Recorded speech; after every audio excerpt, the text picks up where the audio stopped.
Even on the best ones, I will fight for you.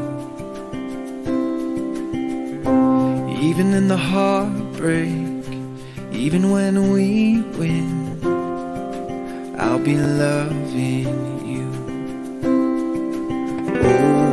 Over and over again, you'll be mine.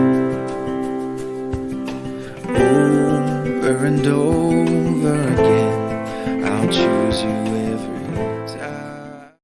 हम प्रभु परमेश्वर को धन्यवाद देते हैं आज की सुबह के लिए, जो सुंदर सुबह प्रभु ने मुझे और आपको दी है कि हम परमेश्वर की महिमा करें और परमेश्वर के नाम को धन्य कह सके। Living Christian movement fellowship ministry की ओर से जयपुर शहर से मैं आप सबको दिल की गहराई से धन्यवाद देता हूं और प्रार्थना करता हूं प्रभु आज का दिन आपके लिए आशीष में बनाए।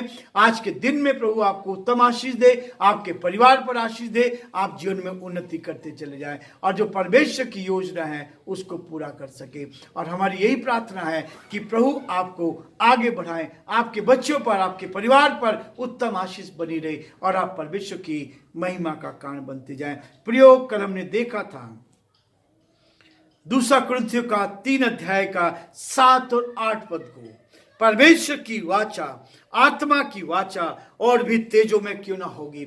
जब आप इस आत्मा में होकर परमेश्वर से बातचीत करते, परमेश्वर आपके जीवन को आशीष देता है। आत्मा की वाचा जो परमेश्वर ने मुझसे और आपसे बांधी है, जब मेरा हृदय बदल गया, जब मेरा मन बदल गया, जब मेरी आत्मा शुद्ध हो गई, तब मेरा रिश्ता परमात्मा के साथ हो गया। और उस परमात्मा के साथ रिश्ता बनने के बाद और भी ज्योतिर्मय हम क्यों नहीं होंगे।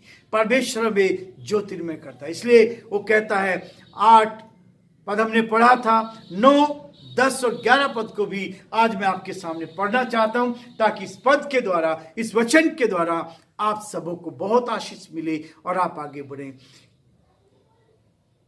दूसरा कुरिन्थियों का 3 अध्याय उसके 9 पद को मैं आपके सामने पढ़ रहा हूं।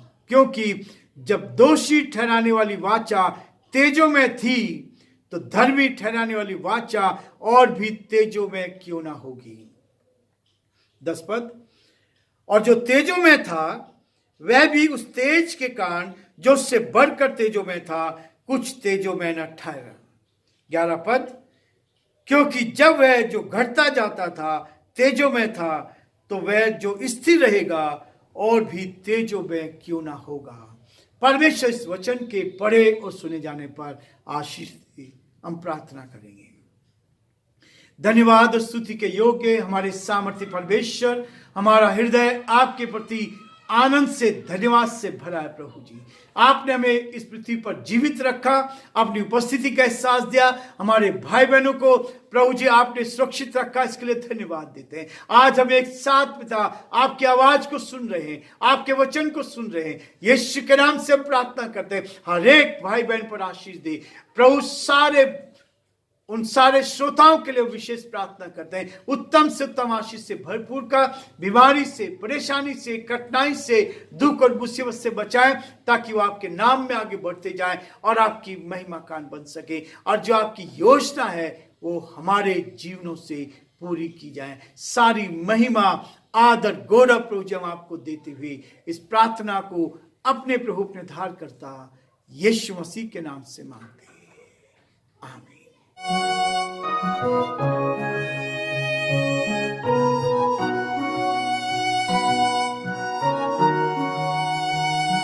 कलवरी के पास खड़ा हो, खून की धारा देखता जा, तेरे पापों का यही दाम दिया है मसीह यीशु ने।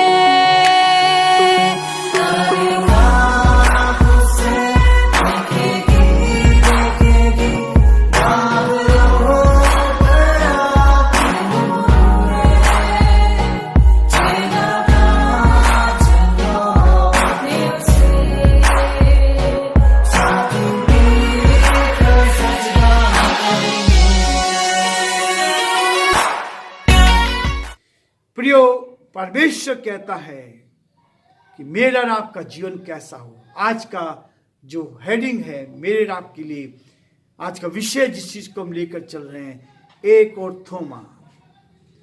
थोमा का मतलब संदेह करने वाला, एक और थोमा। और वचन में लिखा है इब्रानियों उसका 11 अध्याय उसके 35 पद में, कितने तो मार खाते खाते मर गए और छुटकारा ना चाहा, इसलिए कि उसमें पुनरुत्थान के भागी हो, ताकि पुनरुत्थान के भागी हो। परमेश्वर मुझे एक और सामर्थ देना चाहता है ताकि परमेश्वर के साथ हम आगे बढ़ जाएं और प्रभु की महिमा करते चले जाएं। और इसलिए परमेश्वर चाहता है कि हम परमेश्वर की महिमा में आगे बढ़े और उसके नाम को हम ऊंचा उठाते चले जाएं। आज 23 जनवरी है। 23 जनवरी आज का दिन भारतीय इतिहास में ऐसा दिन था जब आज के दिन उड़ीसा में ग्रैहम स्टैन और उनके 2 बच्चों को जिंदा जला दिया गया था। लेकिन प्रियो, हम आज उनको याद करते हैं, इस बात के लिए याद करते हैं कि उन्होंने इस पृथ्वी पर रहकर अपने जीवन को परमेश्वर की महिमा के लिए इस्तेमाल किया और अपने आप को, अपने प्राण को दे दिया। और न केवल दे दिया, परंतु उनके 2 बच्चों को भी उनके साथ जला दिया गया था। लेकिन प्रियो, एक खुशी की बात है, जिस व्यक्ति ने उसको जलाया था, दारा सिंह उसका नाम था। उसके लेटर मैंने पढ़े, उसने प्रभु यीशु मसीह को ग्रहण किया, उसने सच्चाई को जान लिया कि वो काम जो ग्रैहम स्टैन छोड़ के गए थे, उस काम को मैं करूंगा। एक भाई उससे जेल में मिले और जेल में मिलके उनको बताया, तब उन्होंने इस बात का निश्चय किया। उनकी रिहाई हुई जेल से और परमेश्वर उनको इस्तेमाल कर रहा है।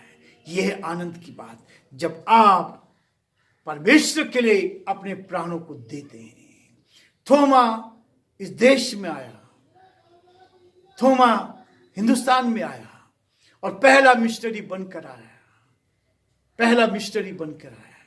और वो इस संसार में पहली सदी में ही 52 ईस्वी में यहां पर पहुंच गया था। यह है आनंद की बात, यह है खुशी की बात। और यहां पर चेन्नई में उसको भाले से गूंथ गूंथ कर मार डाला था। लेकिन आज वो पूरा प्रदेश केरल का, जहां पे प्रभु का संदेश गया, 95% लोग मसीह को जानने वाले हैं। ये होता है, ये वास्तविकता है, ये सच्चाई है जब हम परमेश्वर की महिमा का कारण बनते हैं। प्रियो, परमेश्वर आपको इस्तेमाल करना चाहता है, परमेश्वर आपको इस्तेमाल करना चाहता है। आपने उसके लिए अपने प्राण को दिया। यीशु मसीह ने मेरे और आपके लिए प्राण को दिया और दुनिया में लोग उसको जानते हैं। सारी दुनिया में लोग उसको जानते हैं, क्योंकि एक बलिदान सब लोगों के लिए, पूरी दुनिया के लिए आशीष का, आनंद का कारण बना। 9 पद में लिखा है, 2 कुरिन्थियों के 3 अध्याय के 9 पद में कहता है, क्योंकि जब वह दोषी ठहराने वाली वाचा तेजों में थी, जब वो दोषी ठहराने वाली वाचा तेजों में थी, परमेश्वर ने 10 आज्ञाएं दी। तू हत्या ना करना, चोरी ना करना, व्यभिचार ना करना। वो दोषी ठहराने वाली थी मनुष्य को। लेकिन प्रियो, जो वाचा परमेश्वर मुझसे और आपसे बांधता है, जो वाचा मुझे और आपको देता है, तो धर्मी ठहराने वाली वाचा तो तेजों में क्यों ना होगी। जब यीशु मसीह को संसार में भेजा गया, इस बात के लिए भेजा गया ताकि हम उद्धार पा सकें, हम उद्धार पा सकें। और उद्धार पाकर हम ज्योतिर्मय बन गए, हम उद्धार पाकर परमेश्वर की ज्योति बन गए, परमेश्वर की ज्योति में आगे बढ़े। इसलिए वो कहता है, वह और जो ज्योतिर्मय था वह और भी तेज के कारण जो उसमें बढ़ता जाता तेजों में था, कुछ तेजों में न ठहरा।